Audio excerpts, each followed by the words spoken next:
Stacey Turner from our affiliate WGCL is in Atlanta this morning at the Georgia Power headquarters. Hey, Stacey, good morning to you. How is it looking? Good morning, Soledad. It is looking better. They brought in about 5,700 crewmen from as far away as Oklahoma to help get the power back on. They took a little respite last night, got back up and back out there this morning. But here's a look at what they've been dealing with this weekend.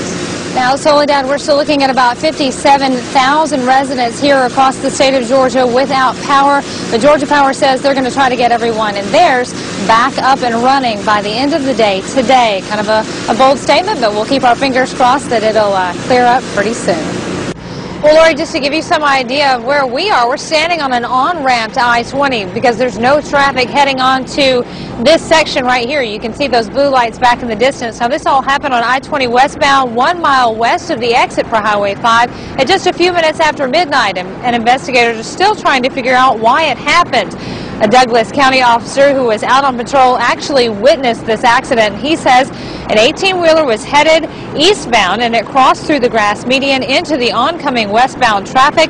That's when he hit another 18-wheeler head-on. Now, they said that equipment estimated around 80,000 pounds per 18-wheeler. You can imagine the magnitude of the mess that would involve.